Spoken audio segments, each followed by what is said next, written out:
Welcome back. My name is Nick Hawtin. You're at Green Impact Week, and we are going to talk about FIXRS. What did he just say? What does it take to make up for the environmental impact of overconsumption? Well, one of the ideas is to recycle, reuse, and rethink, and maybe repair. We're going to get into that. Got three people on the panel right now. We've got Bo at the far end in the red. We got Marcus in the yellow. Mr. Invisible will show up here in a minute. His name is Kristoffer. I'm Nick. We've got four men on this panel. I've got an excuse, but instead of dealing with the excuse, I'm going to start off by asking Marcus, how have your fashion choices affected your career? And Bo, you can get ready to hear how your decision to become a father has affected, your decision to work full-time has affected your potential as a father. Now, I'm going to leave that out, but one of the things we have got up here is four men on a panel. That is not cool. It is a manel. There are reasons. It will not happen again, we promise. Quick introductions. Boom. You're not a woman. There's nothing we can do about that. But what do you do? What's your company do? How do you do it? What's the business model? Well, thank you for inviting me to Green Impact Week. I have started a company called FIXRS, which is a service company that maintain hard appliances, such as dishwashers and washing machines. And our mission is to make these machines last longer. Cool. Yeah. Cool. I've got a dishwasher that was made in 1990 that's still inherited it off my... oh, that's nice. Yeah, off my father-in-law. It didn't match the new kitchen he was having installed, and so he asked if we wanted it. And we said, yeah, sure. It was a Miele. There it is, still running. All right, so you fix these things, and I mean, there's lots of repair people out there who come along and will, for an awful lot of money, fix your stuff. But you got a different business model than we call you when it's bust. Because I'll be honest, our washing machine bust, and it was actually cheaper for us to buy a new washing machine than to have somebody come out and fix the one we already had. Yeah. Your business model is? It's to give the machine some love before they break down. Cool. So it's and like then they will last longer. So service as a service. So I buy it. This is a subscription, and you make sure that my stuff runs. Yeah. We have a full service you can, which you can book, and then a person comes out and takes care of your machines. Or you can do it yourself. We have a web app coming up where you can get the help online, and we will take you in and supply the help you need. All right, and that's pretty cool. Because I will say the washing machine broke down once, and there was a video on YouTube that did show me how to fix it. You can find almost everything on the internet. All right, cool. Marcus, what do you do? How do you do it? How do people pay for it? Right. Name is Marcus. I work for a company called South Pole. Many people don't know it in Denmark, but internationally it's fairly known. It's a global climate advisor and solution provider. So a consultancy? Consultancy and also a solution provider. So we are the world's largest developer of climate mitigation projects. We've been doing that since 2006 and mobilized over 15 billion euros towards these climate mitigation projects. Cool. Boing. Yeah. The jack in the box on our panel. Kristoffer showed up. I will say we did coordinate this. We spent a long time sending text messages back and forth. I'll wear brown if you wear black. Vasco, what do you do? How do you do it? Why do you do it? I went through 3 city bikes on the way here, and then jogged home. So there was a little bit of overconsumption on the bicycle scene. All right. Yeah. But here you are. Here I am. What's your company do, and sure. How do you make money? Happy to be here, first of all, so thanks for the invite. My name is Kristoffer Hvidsteen, and our company is dealing with the massive overconsumption of white goods. So in Denmark, we consume 3,000 white goods per day. So we're talking about washing machines, dishwashers. Yeah, you guys, this is good. We put you together sharing a podium. Excellent. Yeah, all right. Exactly. So what we do is we actually... and these are domestic appliances. Domestic appliances. Exactly. All right. Yeah. So what we do is we collect them, and then we repair them and sell them back into the market. So it's product life extension for now, but we want to move towards a product as a service model. So that's what we're working towards, being able to offer white goods as a service. Cool. Yeah. All right. So this is excellent. We got a little bit of variation on the panel. So we may have 4 white men, and 2 of you are in domestic appliances, but there are variations to it. Whew. Thank goodness. All right. Cool. So looking at this, there's opportunity in this space. and we're looking at drivers, we're looking at examples of, and I'd love to hear if you've got inspirations, if you've got people you're copying, or, you know, and how do we make change in the space, and what does it actually mean? Because we got into diamonds a minute ago. And just, Marcus, a quick introduction too. Why were we talking about diamonds? Of all the things in the world, right? Of all the things. So a bit of a jump from domestic appliances to bling, the girl's best friend, as Tiffany would have you believe. Fixing the dishwashing till engaging, right? Right, yeah, exactly. Both ends of the romantic spectrum. So a really interesting story is that diamonds back in the days were actually only a utility product. And then Tiffany, the US company, rebranded diamonds as a girl's best friend and as an engagement ring. Right, and so just the historical background, there's bazillions of diamonds, there's plenty of them. There are rivers in Angola where you can stick in a shovel and get a shovel full of diamonds. It's artificial scarcity because the world's supply of diamonds is controlled by De Beers. And so by controlling the supply, they can control the cost. Correct. And then a bit of marketing by Tiffany and, among others, Marilyn Monroe, and you've got something that's crazy expensive. You get it. So what's interesting now is that Pandora has seen that diamonds not necessarily has a social or environmental impact. And Pandora is the opposite end of the spectrum from Tiffany, right? Pandora is mass market jewelry. Yes, correct. Selling tens of millions of products every single year, right? So what's interesting is that they've seen that they can lab grow diamonds like we know it with meat, right? Cultured meat, you can also do it with diamonds. I'm not sure they'd appreciate the comparison, but it's okay, but let's stick with that scientific method that we can actually produce stuff without needing the raw materials as we know today. And that's an interesting business model for the big corporates, right? Because they can keep the wheel going and growing and satisfying the investors while we have two disruptors over here that cannibalizes the market. So there's two different spectrums, right? There is this corporates, as I see it, that just finds these innovative approaches to still meet their own expectations and their growth, while we have the disruptors over here killing their business, right? All right, then there's a bunch to unpick in this, and it does tie into the washing machines and the dishwashers and the tumble dryers and freezers and refrigerators, even if it can seem there's a long way from them. So we got business model, we got product, we got delivery model, value chain. So let's, if we're looking at our diamonds and we look at, there can also be a dark side to it. Does it make sense for us to lab grow diamonds that already exist, as I was mentioning, cover the riverbeds of Angola? That South Africa, for example, where an awful lot of these diamonds came, was hit with, was under embargoes in the last days of apartheid, including an oil embargo. So they used to make coal to make fuel for cars, gasoline. Right? It was incredibly inefficient. It was very bad for the environment. I'm thinking, is there a similar thing with these diamonds? Isn't there? What's the environmental or lab growing something that's lying on the ground? Yeah, I definitely agree, but and I don't think it's exclusive, right? I don't think there's one solution to the sustainability crisis that we're in. So with all being said, I don't believe that's the right solution either, because now we're speaking about overconsumption, right?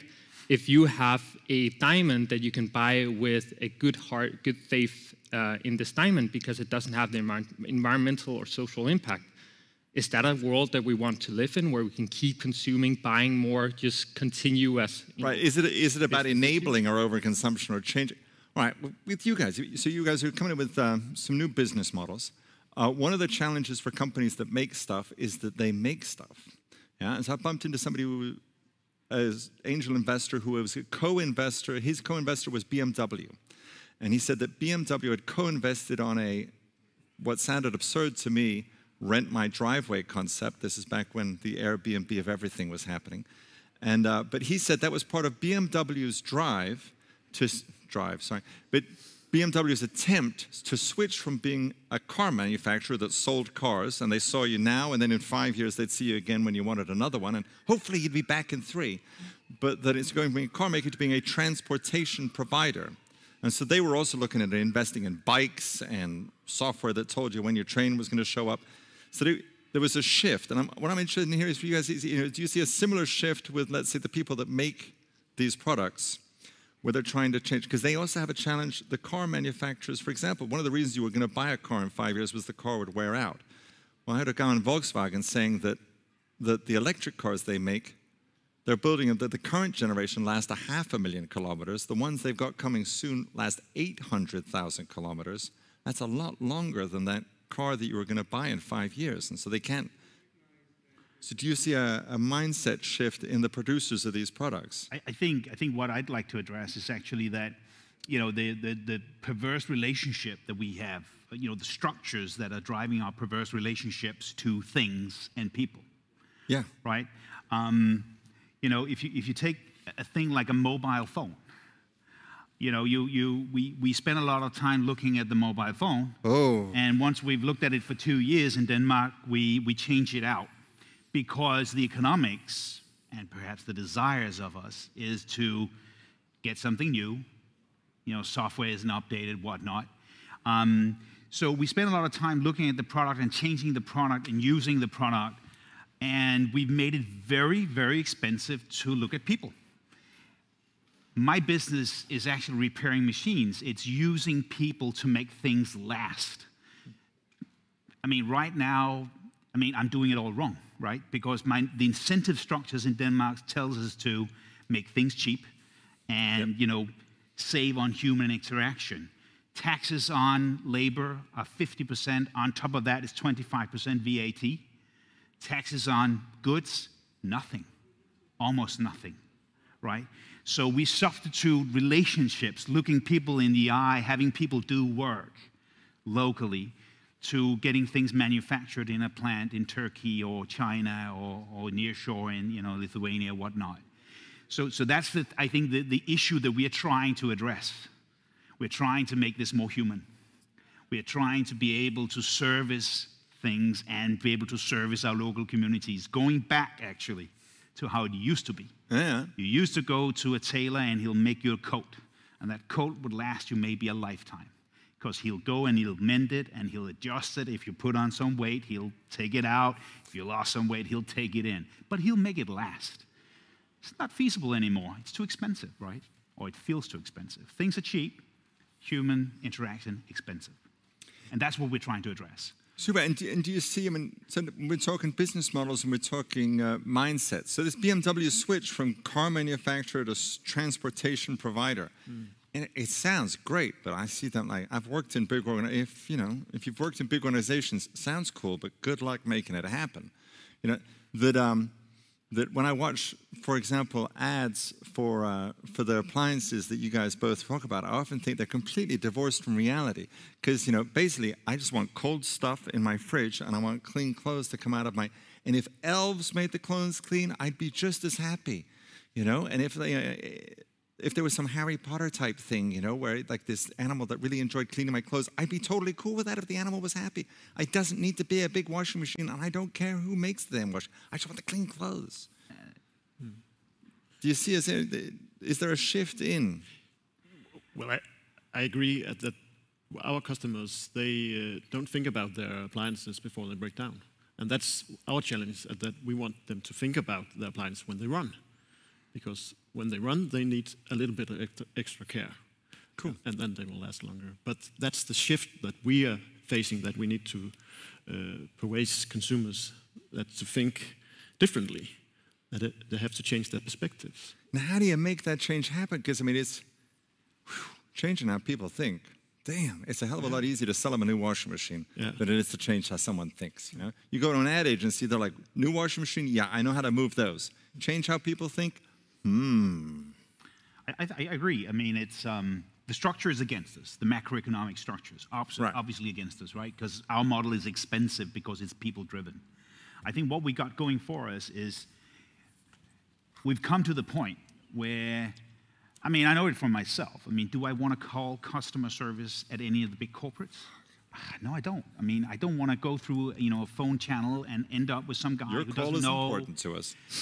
This support service who doesn't know what's going on, and really it's about minimizing the cost, minimizing the time they spend on me. So we actually get a lot of clients, and we didn't realize that at the outset, But what they really love about us and buying from us is the personal service.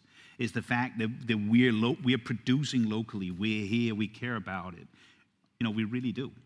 And they get a real person at the other end of the line, or if they come to our production in Glostrup, they'll meet real people. And I think once you've tried that, it's a bit contagious. So I gotta believe it, I guess. But what I sense is, you know, this is going to change little by little, and then all of a sudden a lot, because I think people need and want that personal relation. All right, so with the growth hacks, you know, and the things like, because when you got me thinking about, I'm talking about the last time I sold my washing machine, and I think we listed it for 800 crowns, and I had the guy on the phone, and I'm like, tell you what, dude, it's 600 if you carry it down the stairs yourself. And the guy went, sold. And he was outside my apartment 20 minutes later, you know, and I needed to sell it because the door handle had broken, and I got small kids, so you needed to open it with a pair of pliers, and that was just a pain in my ass. Yeah. And it had broken twice already. What are the growth hacks? Because oftentimes there's a light bulb moment with your customers, you know, where, this is the thing. So is it like pickup? What have you got? That, like, for service, when you talk about the maintenance of washing machines, I can remember the nice man at the shop tried to sell me a package of 8 tubes or something that I was supposed to squirt into the washing machine to make it last longer. And I'm like, dude, I am not paying for that. And he was like, yeah, totally, I hear you. Here's the box for free. You know, I got it for free because I wasn't going to pay for it. How do you get people to pay for it? You know, what are the hacks? What are the things that make you change your mind? All of you, any of you got these? So I can. Go. On one thing, there is the trend happening, right? On the way over here, I saw a guy that tattooed like the recycle logo with three recycle, arrows reuse, the 3 arrows. Yeah. I was like, okay, when someone wants to have that tattooed on your leg, then we're at our tipping point, right? I mean, we are in a hip neighborhood, but even in a hip neighborhood, I will say that's. So how do you get the masses on board, though? And I think what's interesting here is that sustainability in itself is not going to be the value prop that drives the purchase. It's going to be a superior product. If you have, for instance, Fairphone, which has been many years on the run, trying to do a sustainable smartphone, and it hasn't really, you know. Have you ever seen anybody with a Fairphone that didn't have another phone in their pocket? I've tried one. Yeah, exactly. You got check you out. Hey, okay. Where's your other phone? There we go. Right, you got another one in your pocket, right? No. All right, good enough. But there comes the point. Maybe you can testify it as well. I've tried a Fairphone as well, and you know it's not a superior experience. Yeah. You do it because of a shame or a guilt that you want to be ethical. You want to have integrity with what you do. There's other value props in it. Exactly. And so I believe, and that's the challenge for the startups, right? You don't just need to be sustainable in some kind of way. You also need to create a superior product. You cannot just rely on the altruism of the consumer, right? And that's the challenge. Well, what defines for your customers? What do they say defines it as a superior product? Well, we have 2 products. Well, the service, the full service, where we come out and provide maintenance. They say that they want to pay for a green transition, cool. and they like the convenience. Yeah. So that's the main driving. And what's it cost a month? Just to come in, damn it, we're among friends, so you do all sales all the time, man. Well, it's 4 times a year. Yeah. And what's that cost? Cost 400 kronos. 400. Stop a second. 400 crowns. 400 crowns. 4 times a year. Oh, so per visit, it's just 400 crowns to have the fella show up. Because I've had it costs 2,000 crowns for a technician to even think about showing up to look at your. Okay. So 400 crowns. All right, preventive maintenance for 400 crowns per visit. Okay. Yeah. And then the version where I do it myself, where you tell me how to, what's that cost? We have a price range from 30 kronos to 60 kronos per month. That's per month. Well, yeah. Well, we may be talking after this. Yeah. What you got? So I think for us, it's really what we want to do is bring convenience, because I think, like you said, I think most people don't really care about water rolls downhill. They don't care about large household appliances, so we want to take it off the table.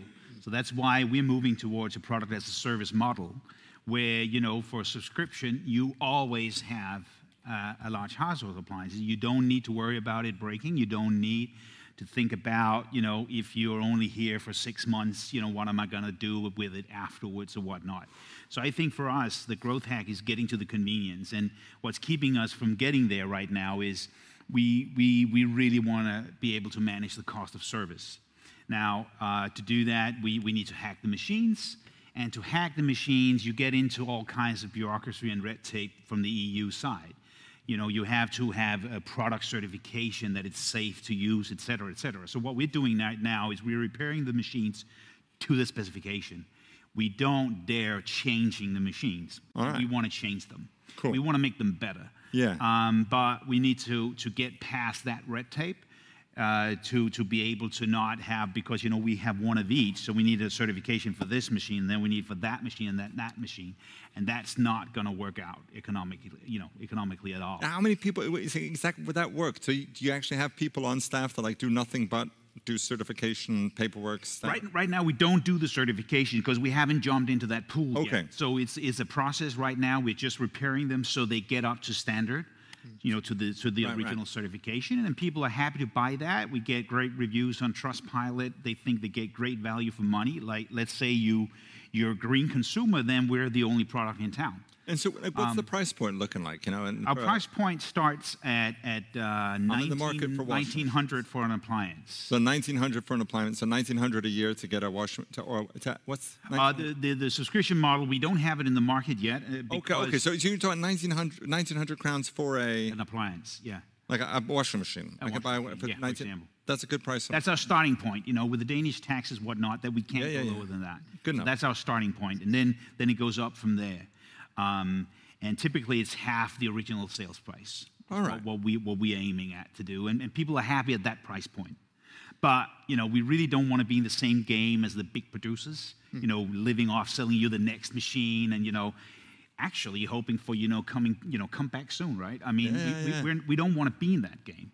But it's kind of a used car salesman-y feel when you show up to these places. So you don't want that. We want to make that hack where we hack the machines and make them better than new. You know, think about a car where, you know, if you buy a Maybach, you're not buying the original car. You're actually buying. That's an absurdly nice Daimler-Benz for Russian oligarchs or. Yeah. So you can see in the marketplace that people are willing to buy upgraded products. So we feel we can very well develop and deliver an upgraded product.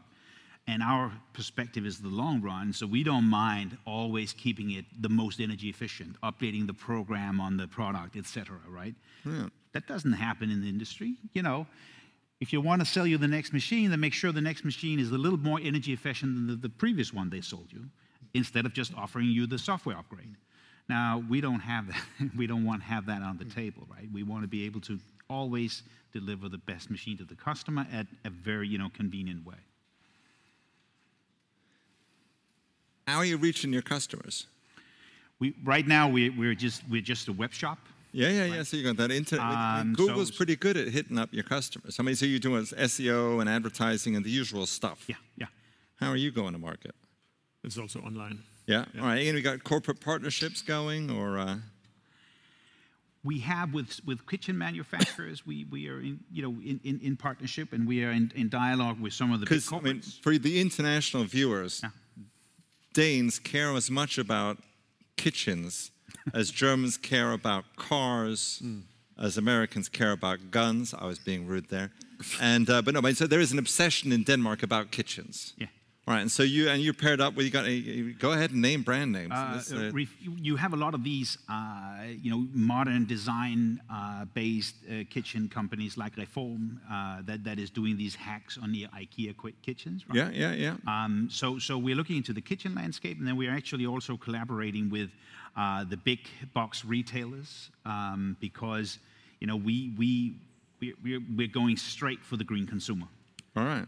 That's the one we want because our product is superior to that guy. Cool. Girl, right? Cool. And I'm coming back to you because I want to hear the international perspective on this. And Jason, boom, your go-to-market. Yeah, I just want to add on. Go, yeah. That what we're trying to partner up with is suppliers for spare parts. Yeah. And because we only maintain, so eventually it will break down. All right, so it's in the interest of spare part manufacturers. They're also a little frustrated that people just ditch their washing machine when it breaks, as opposed to fixing it, because then they don't sell very many spare parts. Gotcha. Yeah. So we need that. We need the partners there and a good repairment. And we actually have talked with Kristoffer about that. So hopefully we can make a partnership. I'm sure we can. Yeah. Cool. Well, all right. So how's this fitting? Because you guys are big internationally, right? South Pole isn't just a Danish consultancy; it's a global, European. 22 regional offices. So yeah. Excellent. Fairly global. All right. How's this fit with stuff you see other places? It's interesting because, as you mentioned, BMW as well. I think corporates start to see this shift happening. When I talk to the biggest one in Denmark, what they always mention when I pose the question, what will it take for you to take more ambitious climate action? They always mention demand either from consumers, from their customers, or from investors. But they never mention competition? Competition, I think, is the underlying factor for customers and investors, right? And I also believe, and that's what you see as well, right? There is a shift happening right now, right? The eco trend is not a trend anymore; it's becoming main market. And for me, that's what's most interesting is that Michael Pollan, a U.S. author, put it very well. I'm sure he got it from somewhere else. Your credit card, that's your vote for what system you believe in. Right? We argue always that we don't have a saying and we can vote politicians every 4th year and then they run away from all their promises and so on. Every single day, several times a day, we have a vote. And that's our credit card, right? The system is run by financial, by economics. So let's use that vote that we have, right? And maybe not even start using it because we use kind of services like yours, right? So saving the money and buy good rather than just buying, crap from overseas, right? And lots of it. So buy fewer things and good things. I mean, there's 1,000 people we can copy on this. Yeah? I mean, the best business plan I've ever saw was an ad I saw once in the Wall Street Journal, and it had a picture of a cup of coffee. And then it had an equal sign, and then it said 95 cents. And then there was somebody crossed out 95 cents and wrote $4.95. I'm like, boom, the business plan for Starbucks. Yeah, you take something that's seen as a commodity that nobody's really paying attention to, let's say like hard appliance, like household appliances, and you go, okay, how can I rethink this experience? And so Starbucks, worldwide, has created a bunch of cafes and brought them into every possible scenario. Any intersection in New York now has at least 2. Yeah. So they changed it from a cup of coffee to an experience. Or if you look at Rolls-Royce, for example, the airplane engine manufacturer, in the 70s, they thought through, they're like, okay, people, when they buy engines for us, they're not buying engines from us because they're super excited about engines. They're buying engines because they need to move airplanes from point A to point B. How about instead of selling them engines, we sell them flight hours between point A and point B? Yeah, I think it's this shift. I mean, and that's copying stuff from other businesses. What we're also trying to do with the service model exactly is to sort of being able to get in with our machine, an intelligent machine, that we can, be able to engage the consumers around, right? And that we take ownership of and control of, but offer, it convenient to the consumer. Well, so this changing sort of things as a service, because when airlines went along with it, because they are really, really driven by dollars and cents. And I wonder, all three would love to jump in with this rental thing. That when you're looking at this product, and I can understand the reluctance, you're developing the product, launching it. People are used to owning their refrigerator and owning their washing machine. And getting them used to, we're cool with it. It took us a while to get used to. I can't remember the last time I bought any music because I've got a Spotify subscription just like everybody else. But that shift, making that shift happen with the customer, what are you doing to prepare for it? Are you copying someone? Are you talking to your customers? We're trying to seen other people get smart around the customers. Sorry. No, I know. And then for you, follow up for when you come in, I'm thinking, how have you seen other people deal this? We try to get smart around the customer and understand, what they need and they want. I mean, whether people realize it or not, we've all bought used stuff. Everybody's bought used stuff. Most people have bought a used house. Wow. They bought a used car. Some even bought used clothing. Right, so it's not a new concept in that sense, and most people have tried it. We're all drinking used water, It's been recycled through. There is a process. And that's the same for us, because there's a lot of service out there. We just need people to figure out that they need to change their consumption. Is that how you're doing that? You know, so what are people saying when you talk to them, and what's the light bulb moment for people when they're making the switch? Actually, it's quite, people, they know it. They know that it makes sense to take care of your washing machine, but they don't do it. So that's what we, so. I mean, for me, when you were saying it, I'm like, oh, that's all it costs? You know, because for me, the price thing, exactly, the price point difference between 2,000 crowns for some dude to show up and then maybe be able to fix it, and he's going to have to come back a second time and spare parts. Actually, what we talked about, the most difficult thing about looking after your washing machine is to remember it. Yeah. You have to do it every 4 times a year, but you have to remember it. You have to do it every year, and you have to do it 4 times a year. I'm thinking there's an app. So that's what we try to help people to remember it. Yeah. Well, so Marcus, I mean, you see this.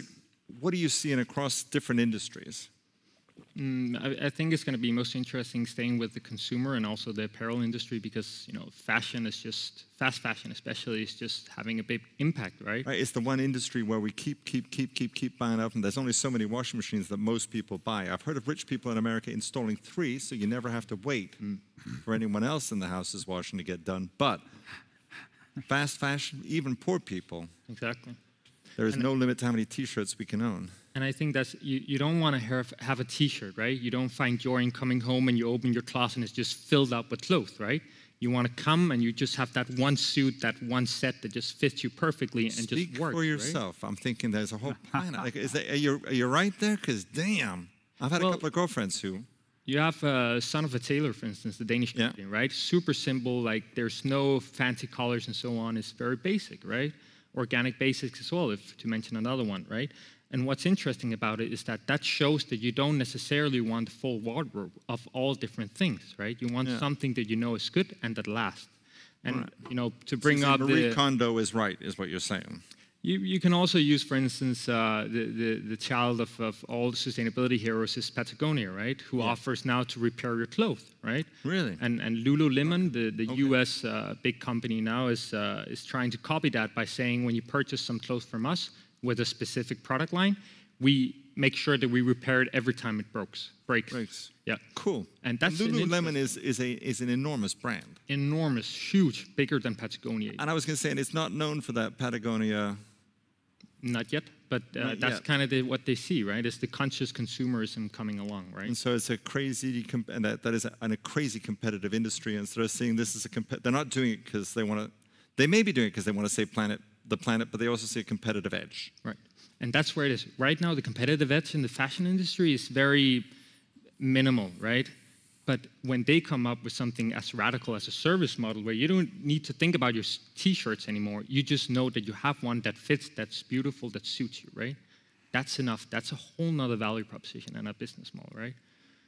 So I think that's super interesting.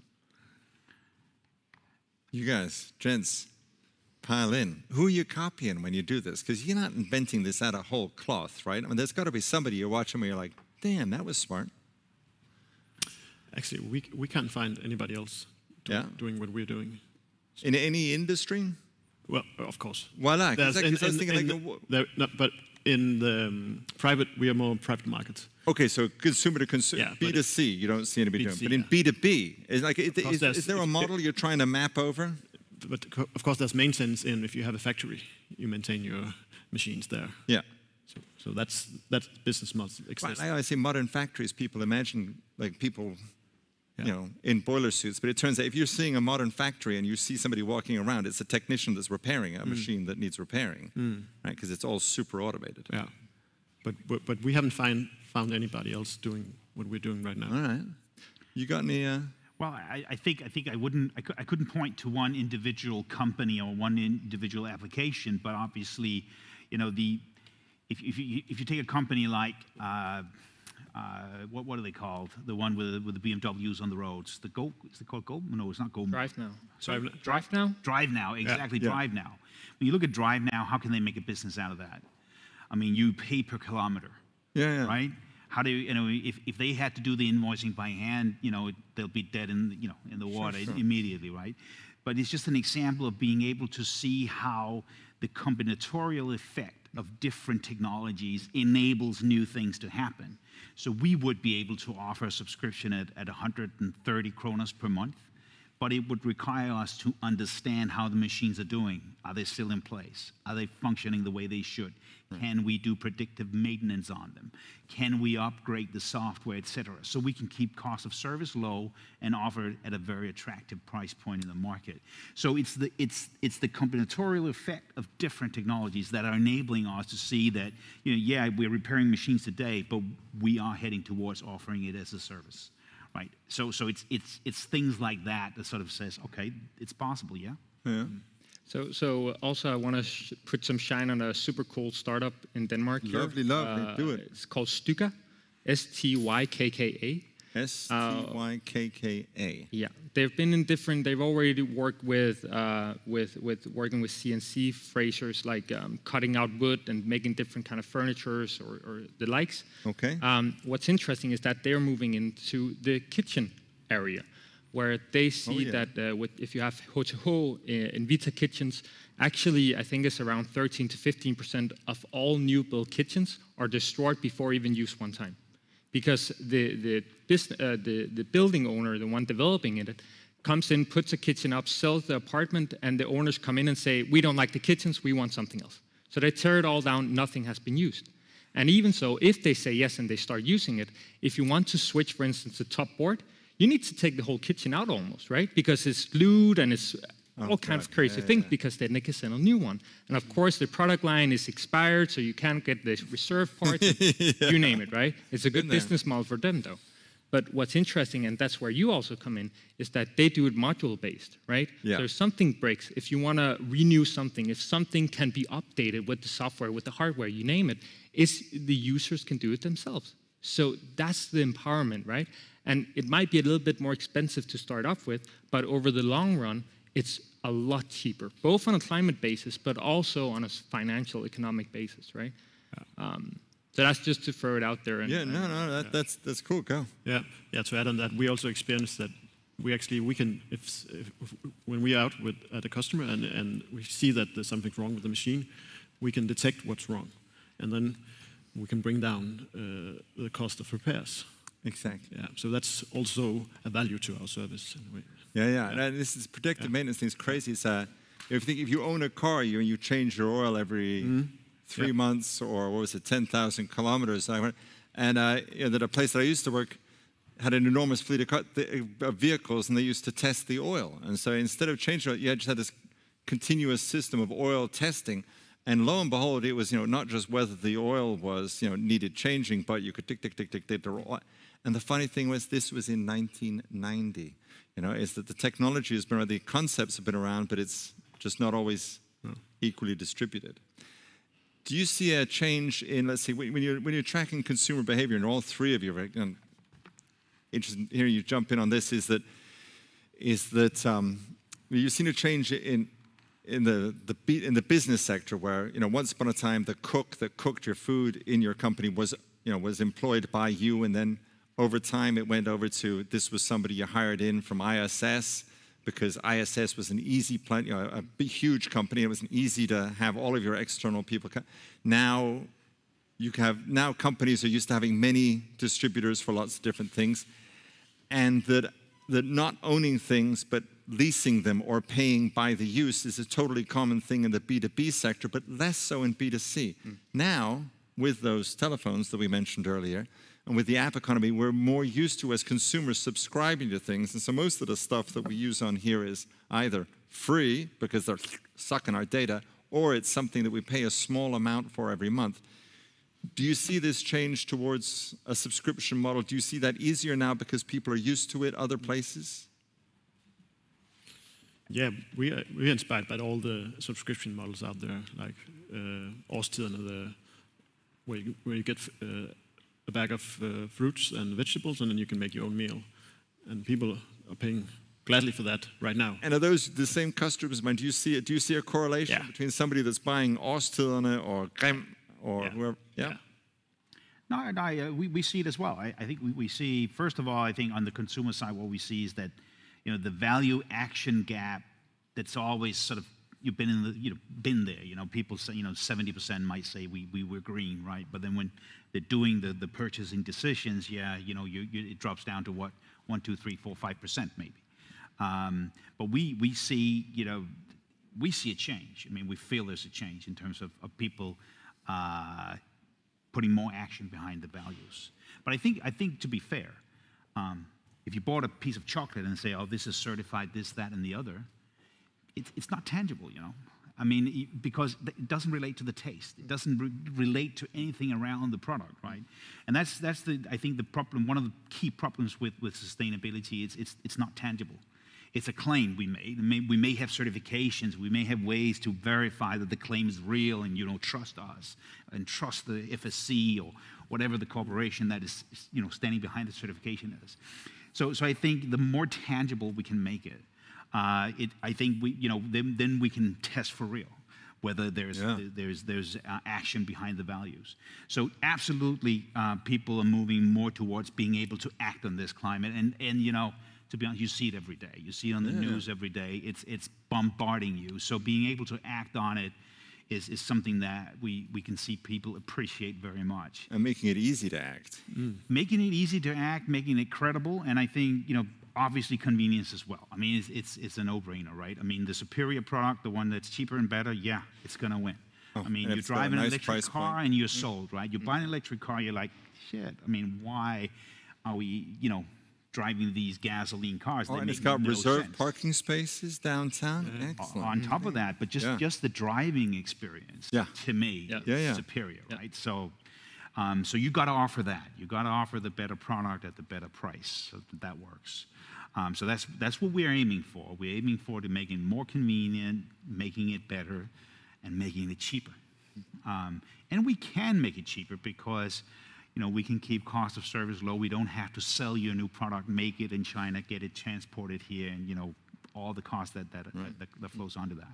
And there's a lot of psychology. I always notice that Spotify, that the price always ends in 9, whether it's 99 or 59 over there.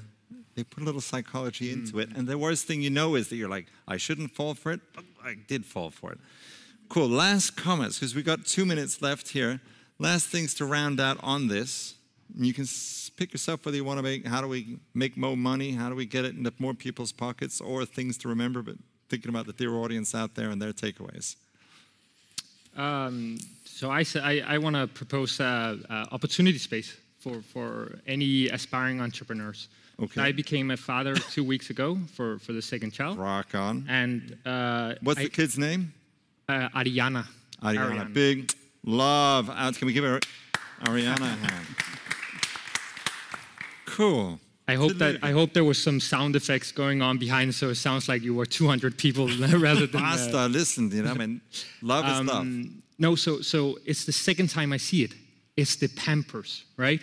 Good God, it's made of plastic. I throw out 10 to 15 every single day. And I've tried to do the reuse one of cotton, and it's just it's a shitty experience on Amen. several levels. I hear you, brother. So if anyone wants to think about a service model, reusing, recycling, upcycling, you name it, go for Pampers. That is toxic I'll be the waste first start to finish. I'm with you, brother. Thank That's you. a good one. Yeah. Fix it.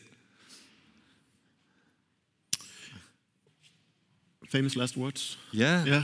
Fix it. Oh, I'm so sorry. Yeah, I wasn't. Fix the. Absolutely, very clever. That was an unconscious fun there. Yeah.